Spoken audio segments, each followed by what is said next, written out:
ఆలు లేదు సూలు లేదు కొడుకు పేరు సోమలింగం అని చెప్తుంటే సామెత ఇని నవ్వుకున్నాం కానీ నిజంగా ఇసొంటి సామెత నిజమైతే ఎట్లుంటుందో వినడాన్ని ఆలోచన చేసిండ్రా. ఇన్ని రోజులకు మనకి ఈ సోమలింగం సామెతకు ఫుల్ క్లారిటీ దొరికింది. ఈ కథల సోమలింగయ్య ఉంటాడు కానీ సోమలింగయ్య ఏడికేళ్ళు వచ్చిండు, ఎవలి కొడుకు ఎవలి బిడ్డ అనేది మాత్రం తెలుస్తలేదు. ఇక మీకు కూడా చూపిస్తారా అండి.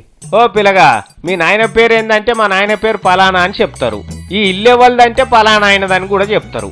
కానీ రాష్ట్రంలో ఇగో కొత్తగా కొలువైన పార్టీని చూసిర్రా, దీనికి తండ్రి ఎవలో తల్లి ఎవలో ఇదివరకు దాకా తెలుస్తలేదు. ఆంధ్ర దిక్కు ఎటు చూసినా ఇవే పార్టీ పోస్టర్లు కనిపిస్తున్నాయి. పోరగాళ్ళు ప్రచారంలో డ్యాన్సులు చేస్తున్నారు కానీ మరి ఎవరిదిరా పిల్లగా ఈ పార్టీ అంటే ఎవరు సపోర్ట్ చేస్తలేడు. ఇట్లా ఎవ్వరు లేనప్పుడు ఏమంటాం, అనాథ అంటాం. ఇప్పుడు ఈ పార్టీ పేరు కూడా అనాథ అని పిలుస్తున్నారు జనం. అనాథ పార్టీని ఎవరు పట్టించుకుంటలేరా అంటే అదేం లేదు.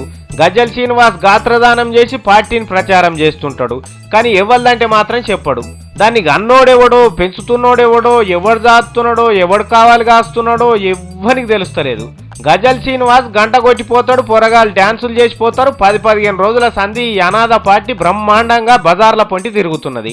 మరి ఏ పార్టీ కూర్చిన పిల్ల పార్టీ ఇది? దాని రంగు రుచి చిక్కదనం చూస్తుంటే అది ఎవరిదన్న సంగతి అర్థమవుతున్నది. కానీ మరి ఇప్పుడు ఎవడన్నా ఉత్తగానే వచ్చి ఆ పార్టీ నాదే అని ప్రకటించిండే అనుకో, అంతటితోనే ఆగకుండా నా పార్టీ పోస్టర్లు నేనే చింపుకుంటానే అవి అలగబెట్టిండే అనుకో, అట్లా కాకుండా దీన్ని తీసుకుపోయి ఆమ్ ఆద్మీలో కలుపుతున్నా అని ప్రకటించిండే అనుకో, ఏమన్నా ఉంటుందా? అప్పుడన్నా అస్సలు లీడర్ బయటికి రావాలి కదా. నా పార్టీని నువ్వెవడరా కల్పితందు కానీ వస్తే అప్పుడు బయట పడుతుంది అస్సలు కథ. అప్పటిదాకా ఈ కన్ఫ్యూజన్ నడుస్తూనే ఉంటది, అది అక్రమ సంతానమా లేకపోతే ఇంకేందా అనేది.